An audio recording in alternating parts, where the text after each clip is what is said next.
Juan, if you could just start us off with your reactions to advancing to the championship.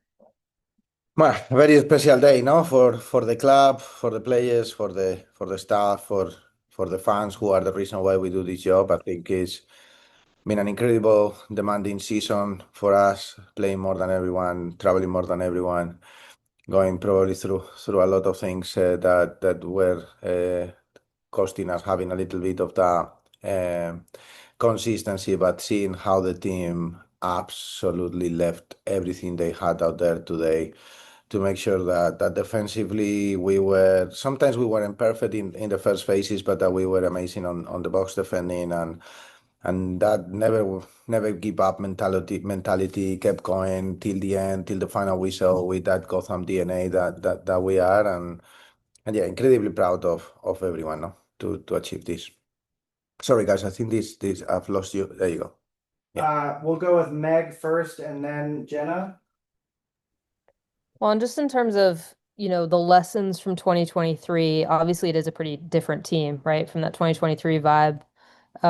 Mandy just talked about trying to build every single year into something better and better. But what are you seeing the differences between the 2023 team, which felt like, I remember walking into that media day and thinking like I've never seen a team with vibes like this before, to what you're experiencing right now? Honestly, he's very similar in that way. Obviously, a lot of is a lot of different people, but I think, and this is what we've been talking about internally for a very long time, is I will have everything to win, and that's down to them, because I think the key is you can have the individual talent, like in this league everyone does, but I think the difference maker is when the individual talent is really willing to, or really cares about winning not only for themselves but for the person next to them, and we actually highlighted that this morning. They've been fantastic. I think the connections between the senior players have embraced the younger players. The younger players are really eager to learn. When they've had to take responsibility, they have done it. I think the foreigners have gone above and beyond, even if sometimes really we've got language barriers to create that good environment. We've got players coming from around the league that have come into the club, that have really embraced the people, and I think that's definitely the first step for a winning team. Then obviously there is a lot of things that we try to work on the pitch to make sure that we are in the same page, defensively, offensively. But I think that is the main difference maker, and I think this team definitely has that. No. Thank you. Yeah, welcome, Megan. Jenna, go ahead. Thank you. A couple questions. The first is just your thoughts on Jaden Shaw. She just continues to be such an amazing addition to this team, and the real difference maker in this final. And just so what you saw from her today, especially with that last free kick that won you the game. Well, I think Jaden obviously was someone that we really wanted to have with us. I think from the moment she joined us, she's probably excelled the expectations, and that's not only on the football side, which obviously we knew she was brilliant, but also on the human side, the way she's connecting with everyone, and not only players that probably you see that they knew each other from the international stage, but also with the younger players, with the foreigners. Like how she is like really embracing the club has been amazing, and I just saw it on the broadcast, like yesterday. While everyone was taking penalties, she was actually taking free kicks from that position. It was amazing when she had that moment. Hard work pays off, I think that's the definition. And when that hard work comes from someone with an amazing talent to play this game and to be able to express herself, I think you have someone like Jaden Shaw, no? Of course. And just for you, your emotions throughout this match. The players have kind of said they know it wasn't their best, but they were able to pull it out in the end. And so I'm sure for you it was an emotional roller coaster. So kind of, what were you feeling and going into the half, coming out 0-0, that last free kick, what was that experience like for you? Yeah, it's difficult because, probably it's my strength and also my weakness. I put my heart into everything that I do, and sometimes I want to make sure that I help the players and the staff in the best way possible. So it's difficult because, I try to be calm and try to give them what they need to know, what they need to do. And in these games, it's especially hard because it's such a high emotion, so much at the stake. But what I was really proud is even if when today we had really tough moments, I think everyone was always willing to put that last minute tackle, that last second clearance, making that extra run to come back in when needed it, and we she was there.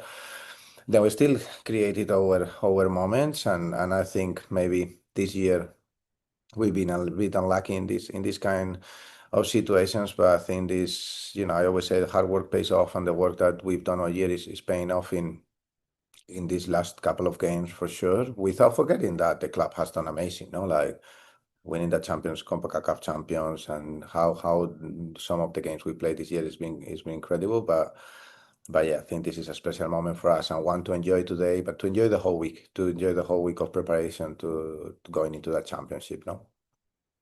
Yes. And I just wanted to ask about Esther, who didn't play obviously against Kansas City, and then was listed as questionable. But then we saw her start. She obviously was such a big part of the success the team has had this year. So just kind of what the decision was to put her in, how she's feeling, and all that.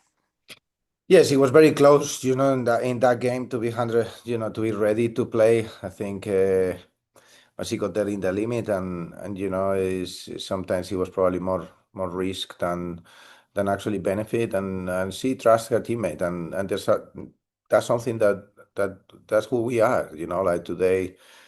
We won the game, and we're still missing our Tierna Davison, our Jays, our Tarin Torres. Like we've had a lot of moments this year where we haven't had certain players. Someone else has stepped up, and that's what happened last week. I think this week she trained really well. She earned definitely that position at training. We moved things around, and I think she was fantastic. No, she really loves this club. She loves her teammates. She really wanted to win today, and I'm super happy that she could help the team the way she did. No. Tamara, go ahead. Hi, Juan. Congratulations. Hello, thank you. A couple of questions. The first is one of the sort of storylines of the semifinals is that the final four teams are also the most recent NWSL champions. I'm wondering if there's anything that you make of that and whether it says something about clubs that are investing in their teams in all these different ways, or if you think it's mere coincidence. No, but I think in football, when it's a long-term success, it's never coincidence. I think it's hard work. I think this league is incredibly even. It's true that probably the teams that have been able to have a little bit more of consistency, stability, and also develop certain ways to do things are also the ones that we are being a little bit more successful.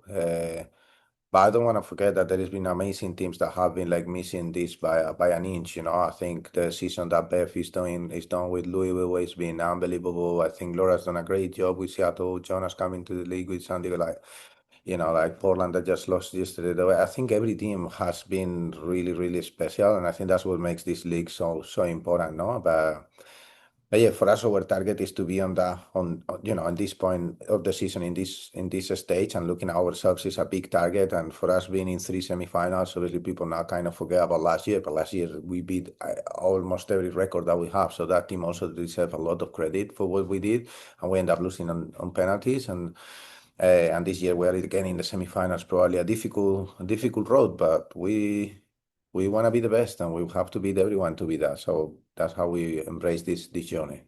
And on the note of last season, how are you feeling facing the Spirit again, this time with even higher stakes? Yeah, special game, no? Like obviously it's a team that traditionally we've played a lot. When obviously I joined Gotham, then we were also on Challenge Cups, and we've been in the CONCACAF. We've seen each other a lot. But yeah, I think it's a great matchup. I think Adrian has done a fantastic job there. Like they got a clear style. It's two attractive teams that are gonna really go out there to win, and I'm really excited from here. Congratulate them. I think they've been also really good in how they've gone throughout the year, and hopefully we can get that trophy going to New York, no? And then my last question, to just talk a little bit about Lily Real. Yeah. She had a lot of responsibility this postseason, starting both the quarterfinal and the semifinal. Rookie of the Year nominee. What have you made of her season, and specifically to be giving her this much responsibility in the postseason? Well, I think Lily has been amazing. From the moment I always say that from the moment we met her, she came to training last year. I remember calling Yal and say, "Hey, we need to get this player here with us." She's been unbelievable the way she's embrace a new club, a new group of teammates, a new coaching team, and she plays like somebody that has been playing for a very long time. She played with her heart on her sleeve, and she's been able to adapt to a new position because she was obviously a centre back, and now she not only adapt to that position but goes to the national team, and now is dealing with going national team and here, and she's still excelling, and that's why I'm incredibly proud of her. I think her future is unbelievable because she's obviously a great player, but honestly, she's such a great human being that really is understanding what is required to be in this environment. And I think not only myself but everyone that her teammates are really proud. I honestly really hope she gets that Rookie of the Year trophy, because that would be an individual recognition for her that I know she will take it with a lot of pride, but I think everyone in the club, fans, staff, and teammates will really celebrate that.